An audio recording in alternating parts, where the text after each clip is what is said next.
It was on Tuesday that power-drunk FCT minister Mr. Onisom Wike reduced his ministerial office to thuggery. Mr. Wike, who is known for his thuggery behavior and arrogance, approached a disciplined military officer, Lieutenant Yarima, with his barrage of security agents to stop work at the site where the young army officer was protecting by the order of his superior. In a tense public confrontation on Tuesday, Onisom Wike, Minister of the Federal Capital Territory, and officials from the Federal Capital Territory Administration were blocked by armed military personnel from entering a parcel of land in the Gaduwa district of the capital. The military personnel insisted that they were acting on orders from a former chief of naval staff, while the minister argues that no formal allocation documents for the land had been presented by the military officers. Wike sharply rebuked the military personnel for their conduct, noting that intimidation of government officials with guns was unacceptable. The officers, on their part, insist they were simply following instructions from above to guard or occupy the land. Government order. He has no formal. Okay, can I tell something? Sir, let me request to enlighten you. Sir, there is no such thing as a former vice admiral. Okay, thank you very much. Vice admiral is vice admiral. It's not an officer now. He's not serving the government. Even if he's serving in government, this government property. Show me the document you have. You have no document. So what documents? Bring the document. You have documents and everything has been submitted, sir. Excuse me, I'm the minister. Yes, sir. You cannot tell me. You cannot tell me that. We cannot continue to add in this impunity. Where is approval even to build? You cannot continue this way. This country cannot continue along this line. How can that man at his level, even if he has a problem, he cannot reach me and say, look, I'm sorry, see what I have. You will send soldiers to intimidate who? We are all from this country. And this is government. You cannot be higher than any government. You cannot be carrying gun to intimidate people to not to do their work. Let me tell you, if not got a chief of defense staff who spoke to me now, you could have killed everybody here. No problem. I'm not one of those that they can intimidate. But the contrary, I'm doing my job. We are not intimidating anybody. That's what you're doing. The civilian, the engineer mobilized to sites, and then staff or workers of FCDA, yes, look at this. To intimidate them. No, listen now. That is the threatening them. And that was when the admiral gave the order. He cannot give order against government. Because the papers are complete, and he said that some. Are you the one? Listen, you know the problem you have. Are you the one that will say, paper? Which show me that you are old. First of all, show me that government gave you this place. Two, show me that you have an approval to build what you are building. It has nothing to do with I'm a vice admiral, I'm a lieutenant general. That is not it. We must work according to law.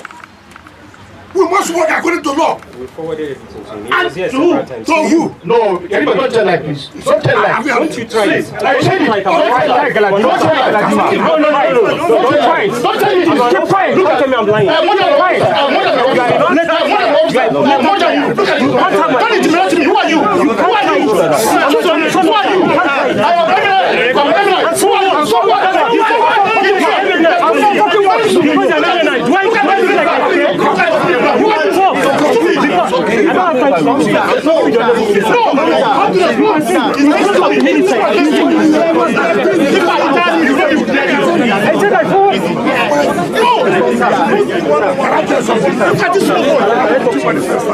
I'm a small boy, but the commissioner of finance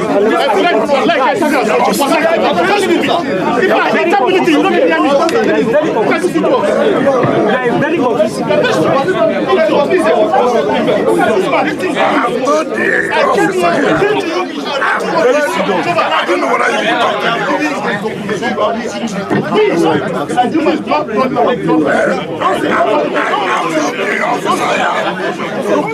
You cannot say this government don't get the document.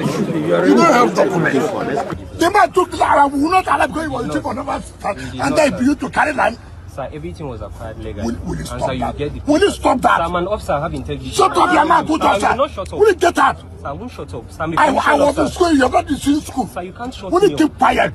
Get me a big fool. I'm not You are a big fool. I'm not a fool, You sir. can shoot anybody like that. Sir, I'm not You are a a big fool. fool. Who are you? I am not a fool, sir. After the time I graduated, you were in primary school. I'm acting on orders. Take for which You can't order? call me a fool. And this, you say whether you love it here. Sir, you can't call me a fool. Go and develop here. I'm Go an and officer. develop I'm not a fool, sir. Oh, I'm an hell with officer. you, so corrupt. You would have killed everybody here. No, we won't kill anybody. We won't kill anybody. We are acting on orders. Go and develop. Go and develop here. Let me see you. Regular officer, you want to come and We are going to get out. Mr. Wike, who is known to be using foul words, insulted the officer, calling him a fool and making references to the 4-star naval general who had sent Officer Yerima to guide the piece of land. The young officer truly demonstrated that Nigeria Army are trained and disciplined even in the midst of Wike's provocative words, yet he conducted himself in a professional manner. In my opinion, if this is the way Nigeria Army is trained, I applaud our soldiers and kudos to Lieutenant Yerima. It is evident that the power-drunk Onisom Wike, who is always intoxicated with power, lost the ability to be a good leader and intelligent leader.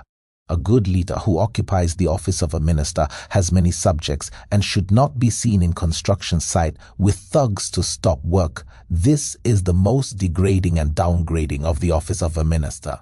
Mr. Wike was also educated by the young officer on the issue of referring a 4-star naval general as former.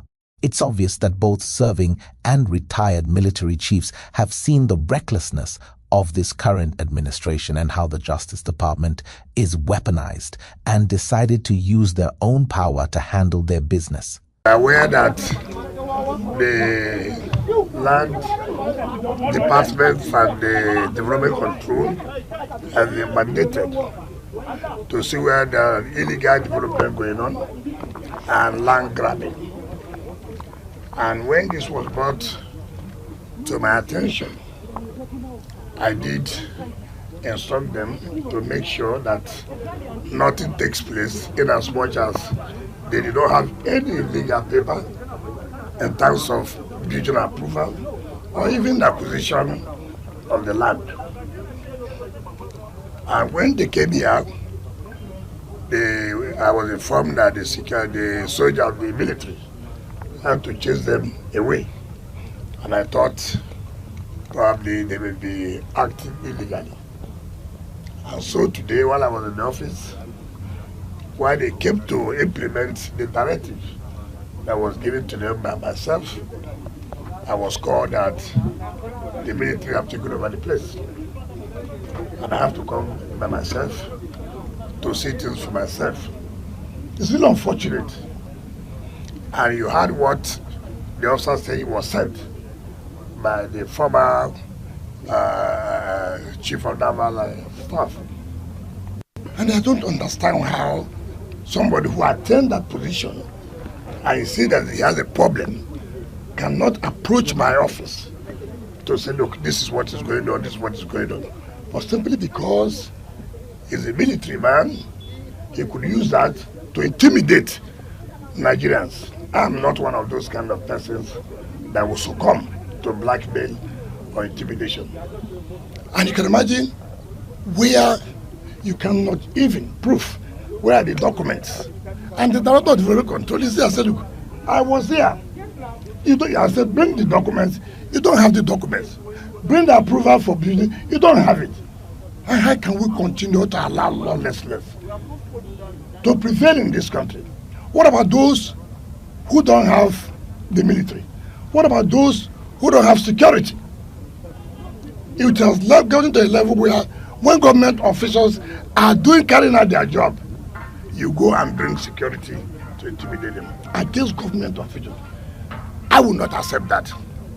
I've spoken to the Chief of Defense Staff and I've spoken to the Chief of Naval Staff, and they have assured me that, please, they have to resolve the matter. And we're not coming here to have a shootout with anybody to cause chaos or not. But what I can say, I would not allow it to happen. The way we have done, carried our jobs in other areas, in the same way it will be done here. He will not carry out this illegal development and land grab simply because he was a former chief of naval staff. I would not allow that.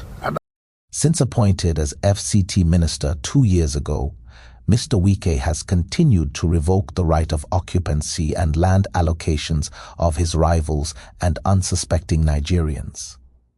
Pathetically, when your land allocation is grabbed by Mr. Wike, he will reallocate it to his political friends and some judges and will tell you to go to court.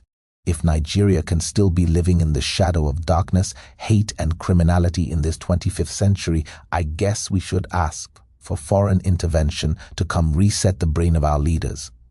When you listen to the almighty King Wike trying to make himself look good in front of the press, you will definitely know that he's unfit to be a leader. When he suggested that a 4-star naval general should have called him a politician without a class, instead of Wike to call the naval general. When Abuja was created, Wike was still in school, and thereafter, many FCT ministers have served without suppression of the citizens, or converting their land allocations to share among political cronies. Wike's corrupt actions in Abuja is the reasons no bank would invest in financing real estate projects as the uncertainty of true ownership looms. The abuse of power by the FCT minister need to be checked by President Tinubu. The weaponization of judicial system must stop so that citizens are guaranteed of fairness and justice. Onitham Wike must apologize to the Nigeria Army, Nigeria President, FCT Ministry and Nigeria citizens for his unruly behavior and unprofessional conduct. If you like this video, simply click the share button to make it go viral and to educate uninformed society. Try to subscribe so we can bring more of the events like this to you. Thank you for watching.